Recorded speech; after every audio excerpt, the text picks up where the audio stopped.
Thought I'd do a quick tour of my little home farm here. Show you all what I've got going on. So up here on my deck, I have a couple of container tomato plants. They're not super huge or anything, and as you can see, they're already providing some tomatoes. So I'm here in East Tennessee, and it is June 22nd, 10 o'clock in the morning. It's already 81 degrees. It's going to be in the mid 90s today. We haven't had any rain for a couple weeks. Not much chance of rain for this weekend. So down here at the base, I've got some basil growing, and that is to help the smell, to help keep insects away from the tomatoes. It can also impact the taste of the tomatoes, and it will hopefully attract pollinators. Over here, this is a moringa tree. Now they go dormant at 50 degrees, so I have to keep it inside during the winter. But it's a very healthy leaf to include in teas, or you can eat it fresh, or you can dry it and crumble it up and use it in food. Has lots of health benefits. And then here is a Meyer lemon tree, and as you can see, it's got a few little blooms going on here, so hopefully those will get pollinated. This is my not so great experiment. We'll see what happens. These are white garbanzo beans, but I let them get way too leggy before I planted them, so I'm not sure what's going to happen with those. This is leftover from last year, came up again, which I'm pleased about. This is an orange mint. It's my favorite mint of all. It has a wonderful fragrance, and it a really nice citrusy flavor. And then here I've got some bee balm. It also made it through the winter. I didn't replant anything. It's actually spread out and taking up more space than it did last year. So now we're downstairs, and here's some of my other projects I have going on. A lot of need to work on this bed here, but I've got my hydrangeas. I've got some bamboo there. It's a bunching. It doesn't spread like the bamboo that just takes over your whole yard. Plus I've got it planted in this bed that has cement on both sides, which will hopefully, the concrete will keep it from spreading its roots out, but it doesn't anyway. It's been here for years. The reason I keep it actually, like I said, there's lots of weeds in here, so it actually has a really pretty variegated leaf on it, and the stems are actually fairly pretty too. So it makes a nice little plant. It grows all the way up 2 stories high, and this is last year's one of last year's stalks. And I cut these out of here, and I use these for staking up plants in my garden. So I've got another hydrangea over there, and then 2 here, which look awesome in the morning, but they really don't like sun. And when the sun moves to the other side of the house, they get afternoon sun, and they get all wilty, and then they come back again after that. Here's one of my hydrangeas. I love the color of this. The variety was called Love, which was sweet. And that is what's growing here. But you have to be really careful with the pH on these guys, because right next to it I have one of the same variety, but the soil got acidic over here, and you can see they're coming out a more of a blue purple color. So I'm going to need to put some lime on these and get these back to basic, so I can get back to my pretty pink flowers, which is what I was really going for here. This is a olive tree, that I got from Trader Joe's, and I need to do a little bit of research on that to see if it can stay outside, or I've been keeping it in my greenhouse over the winter. And then out here, we've got some various projects going on. So let's come out here and see what we've got. In the back here, we've got some lavender. It's already bloomed, it's finished. And sometimes you can get lavender to bloom again. I'll show you all my other lavender that's blooming now. This one finished early, and I'm gonna see if I can get it to bloom again. In front of it here, I've got 6 Jedi jalapeno plants, and the Jedi plants make the big, actually I can come off, make the really large jalapeno peppers. If you let them stay on the vine long enough, then they will turn red. And then in the back here, I've got some beans, some green beans. In the front, I've got a different variety of peppers. You can see I planted them like a week apart, and those are the jalapenos, and these are a different, shorter variety of pepper. I've got various plants hanging around to attract pollinators.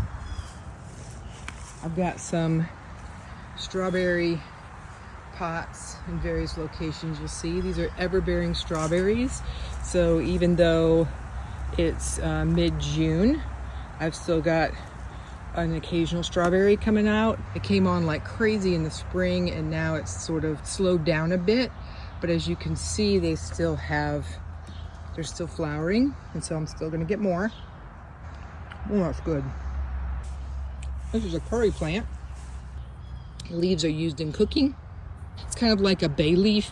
You cook with it and then you take it out before you serve your food. I've got some lemongrass here.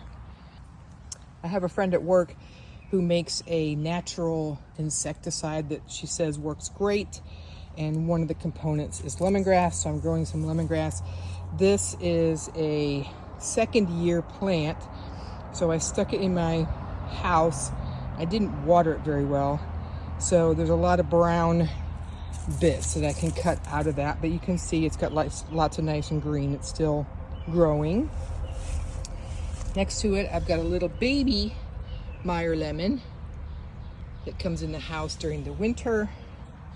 I've got some onion grass you can use for chives in my greenhouse. Oh, on the other side here, I've got some mojito mint growing.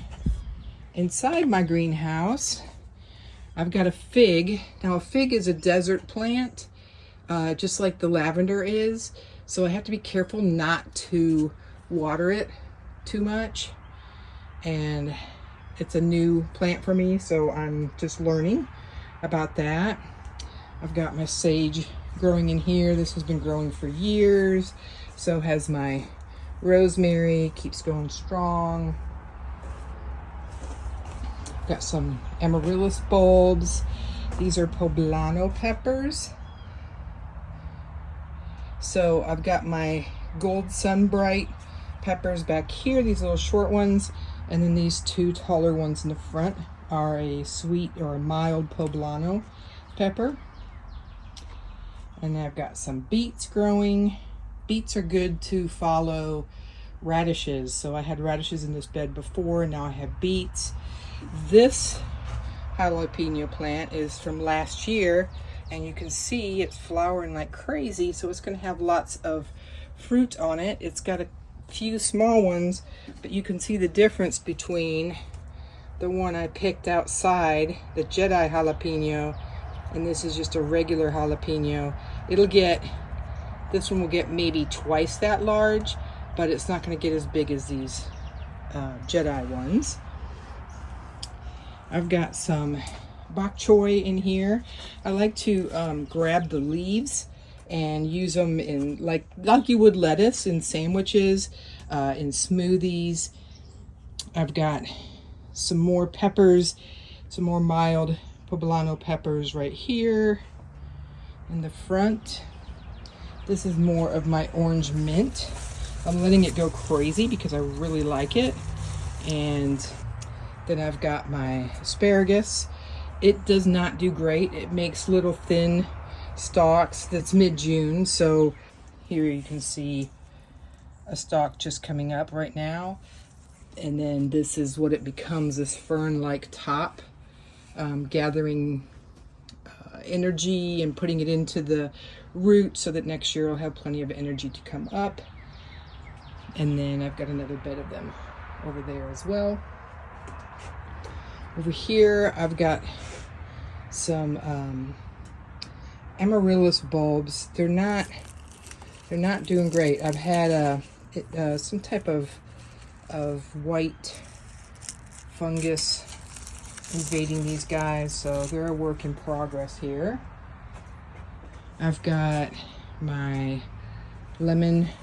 big lemon trees out here, a couple of those, and some carrots and a few radishes growing in a tub here. Out in my raised beds, I have lots of tomatoes.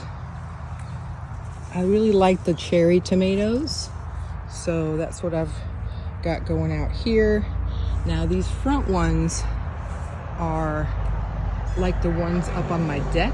They're the patio cherry tomatoes, and you can see this is 3 plants, and up on the deck I had 2 and they look a little scraggly. These guys are doing much better. This one is interesting. It's the same one as those. I was cutting back some of the offshoots of it, and I cut one back and I just stuck it in the ground to see what would happen, and it got all wilted like it was dying, and I made sure to water it, and now it is growing and flowering, and that's crazy that would survive like that. I've got a winter squash plant here. This is butternut squash, and what I've done is I'm trying this year to train it up off the ground, and I'm hoping that will help with airflow and keep the insects out of it better. There's my tomatoes again. I've got some Roma tomatoes back there. You can see that there's lots of them growing. It's so hot out here, my phone overheated. I had to stop for a minute. I've got some lacinato kale. That's these kind of bluish green, has lots of phytochemicals in it, great in smoothies. I use it in smoothies, sandwiches. I've got some regular kale. Most of my kale has gone to seed at this point. I just have some smaller ones that were kind of shaded underneath that are still going here. I've got some Swiss chard here. It's getting a little warm for them. Another strawberry, and this puny little guy here is another butternut squash, which interestingly was planted at the same time that this one was, so obviously this one's lacking something that it needs. Here's my English lavender. It's still in full bloom now. The bees love this, so it's a great pollinator attractor. And what I was going to show you was when you cut off these purple blooms to harvest, you can see down here where you see the little branching leaves, and then there's another set right down here. If you cut right above those branching leaves, sometimes it will branch out like this one. It will branch out and give you 2 more blooms after you remove this bloom. This is cucumber here. I've got some little cucumbers on it. This one's probably about ready to harvest here. I've got some more basil in here. Another flowering, just a flowering plant to attract pollinators. This is more basil that's going a little crazy on me. I planted it and it was like this size. And when I planted it, it grew into this huge monstrous bush, which I wouldn't care, except somewhere under here, they're blocking the sun. Somewhere under here, there's one. I have some sweet peppers that are not getting a lot of sun because of my crazy basil here that I need to cut back. Here's a different variety of pepper that's much taller growing here, and I've got my sweet Thai basil. There's a spicy Thai basil, and this one's the sweet Thai basil. And as you can see, it's going to flower, which does attract pollinators, and it will reseed itself in this garden, which is fine. If you plan to harvest the leaves for cooking or for tea, then you would want to come like, here's this one right here. And you see how down here it's got this little branch with leaves. So you would want to cut it right above that. And then each of these is going to grow into a new branch, and it will continue to get full and large. But if you leave the flowers on there, it's going to decide, it's going to make seeds, and it's going to decide it's finished, and it'll die back. So if you want to keep going, you have to pick off these flowering heads periodically. Here's another pepper. And here's my other type of lavender. It's pretty much finished. Got some onions here. In pots, I've got spearmint and lemon thyme, lime thyme. This is a pineapple mint. It's got really pretty variegated leaves on it, little splashes of white. I've got my Russian sage here, and a couple more strawberries. See, they dry out very quickly and flop, and then you need to water them, and they go back to this. So I need to get some water out here. It's just so hot.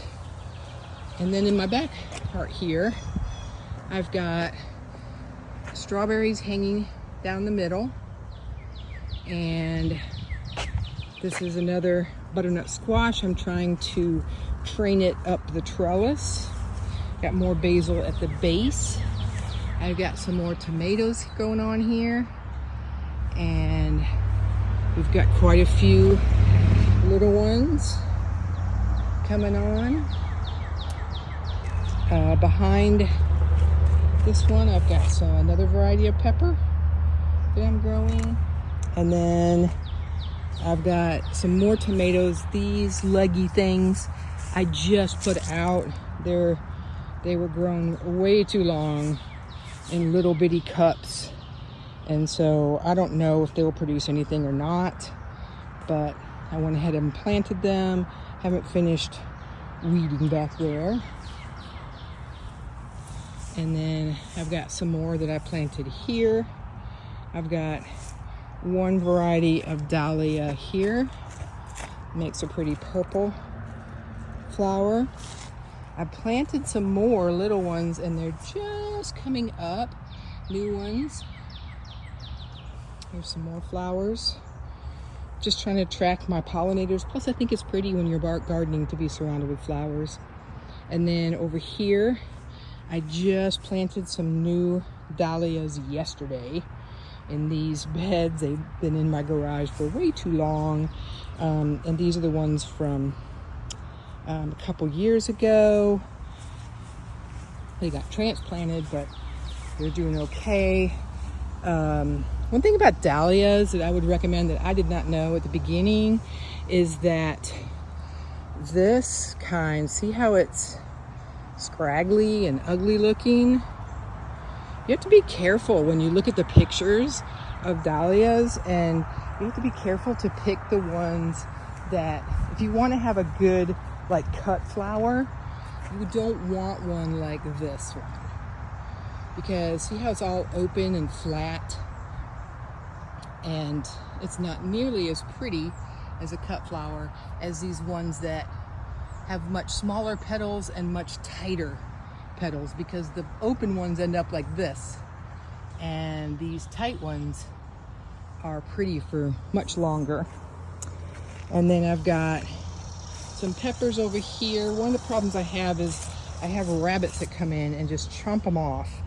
So I've tried this technique. We're going to see if it works. I've got like a little cage around a tomato stand, and I've got some tomatoes coming in back here behind, still green, but lots of them, which is good.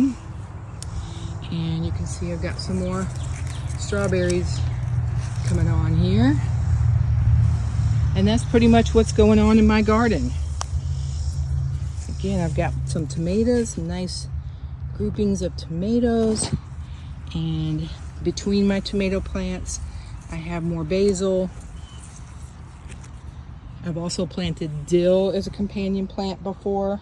All right, while showing my tour of my garden, look who I came across. My friendly neighborhood snake is out here checking out the garden too. So that's pretty much my garden. I hope you've enjoyed your tour, and please like and subscribe.